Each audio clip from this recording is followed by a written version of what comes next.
All right, welcome back to Passport Jiu-Jitsu. So today we're going to talk about something that has to do with travel, a term you may have heard of, you may have watched some videos, or you may not have, and that's passport bros, and what they don't tell you. And there's a lot of things they don't tell you. But first of all, what are passport bros? Passport bros is not a group that you can go seek out and be like, I want to join Passport Bros. It's more of a philosophy on dating culture, wherever they're coming from, wherever they're living. And what the foundation of it is that dating in the West, America or Western European countries, has gotten so bad that there's men willing to get their passport, up and leave their country to another country for better dating opportunities. Okay? In the gist of it, that's the summary. Okay? The causes of why dating is horrible to these folks, that's for another video. But what Passport Bros is not, and this needs to be abundantly clear, Passport Bros is not going to another country, finding a wife or a girlfriend, and bringing them back. That is not Passport Bros. That is unintelligent, if you're asking me. Because you're leaving, your intention is to leave a bad dating culture, get someone, and bring them back to the culture that gave you the reason to leave and go somewhere.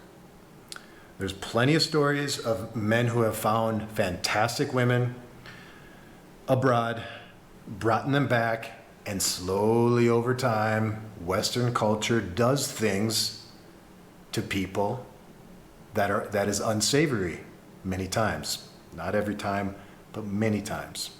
So you're not a passport bro if you bring someone back to your original country. Okay?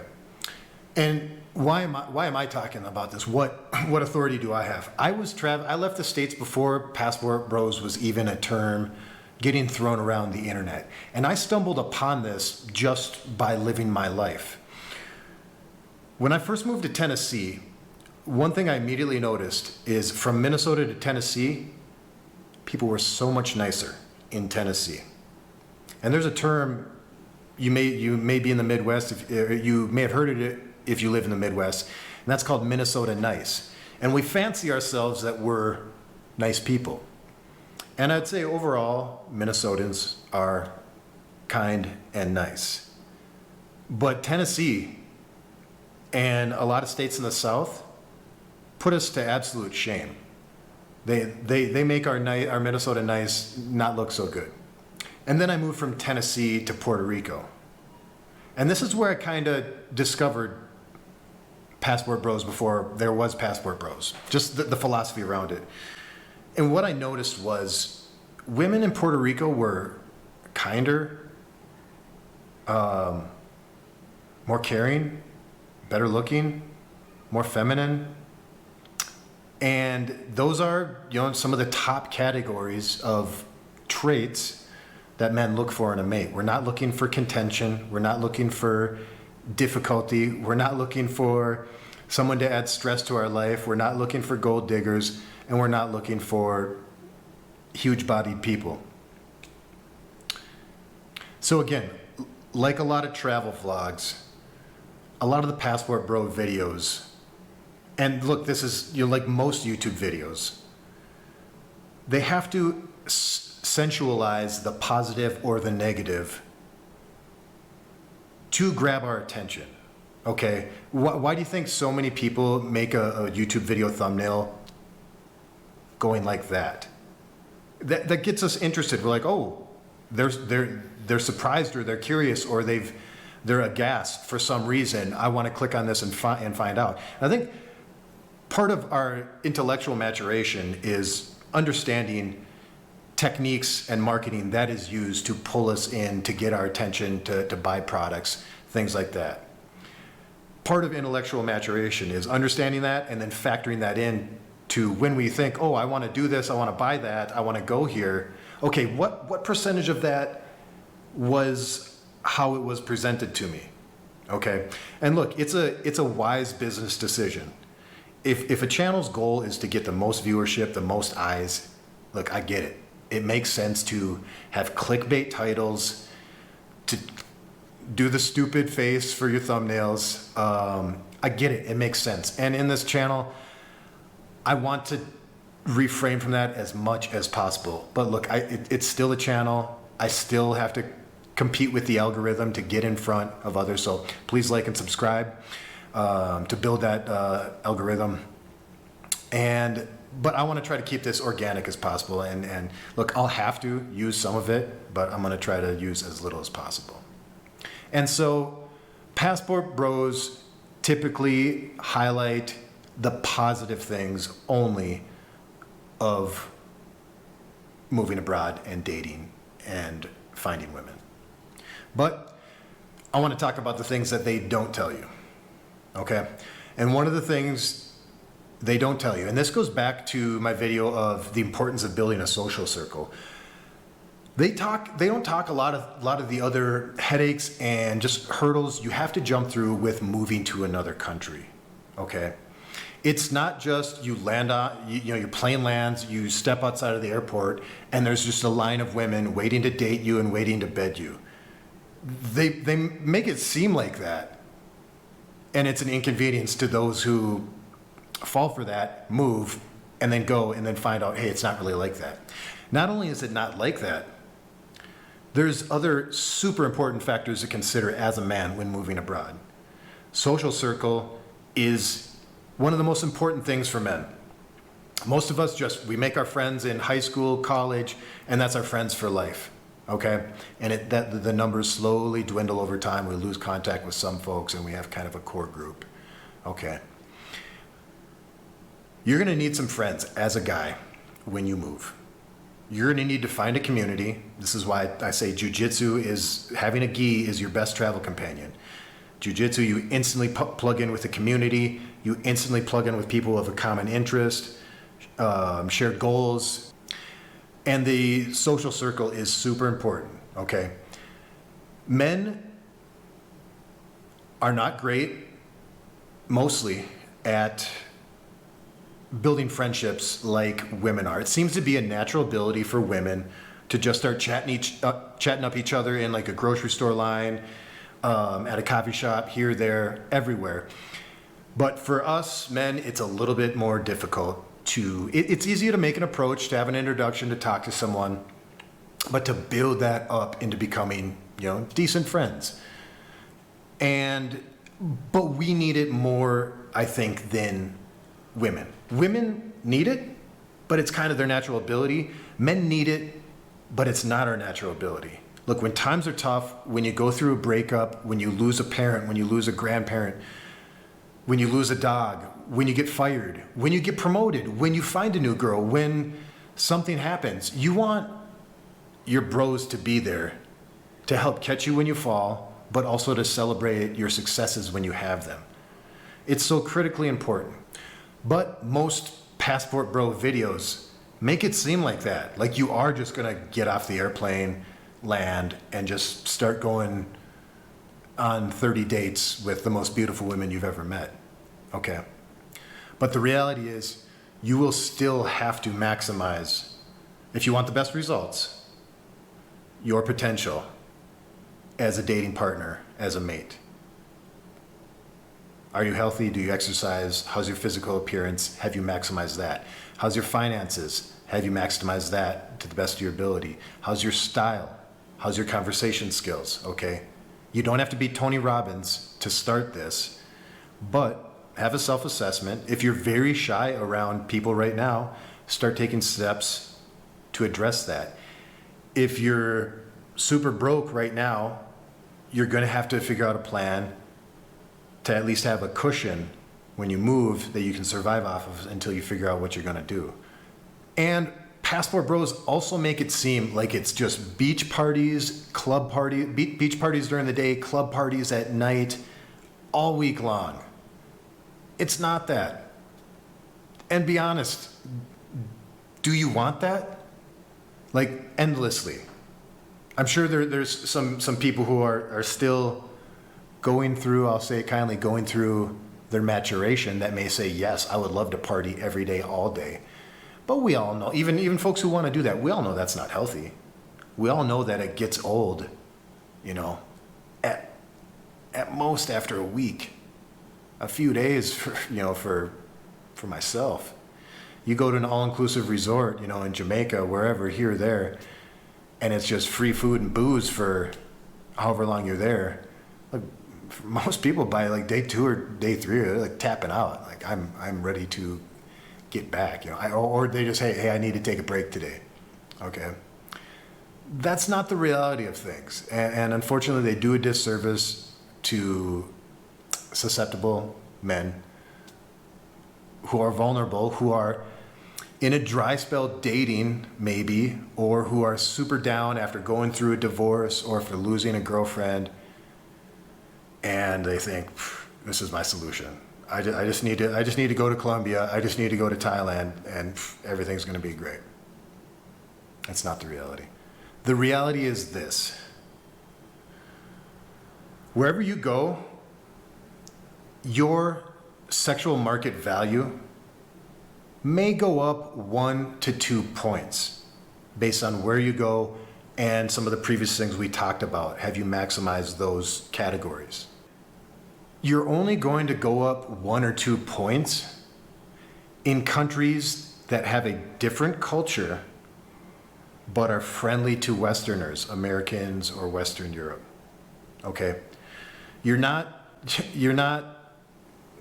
adhering to the philosophy of Passport Bros if you go from America to England, or America to Germany, or America to France, or America to Ireland, and start dating. What you're going to find is much of the same. Okay? It's Western culture. It's much of the same. Okay? Where you are going to have better opportunities is Asia, Latin America, some Eastern European countries, maybe even in the Caribbean too. The reality is, you're still going to need to be comfortable going on dates. How's your conversation skills? Okay, have you been on a handful of dates previous to moving?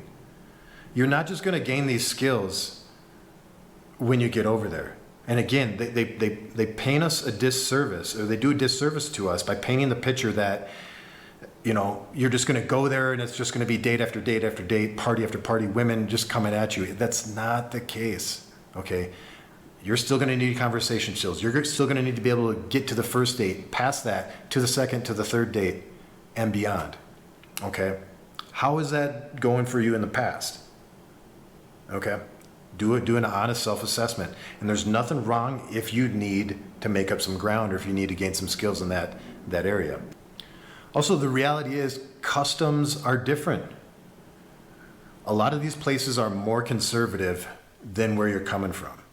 Okay?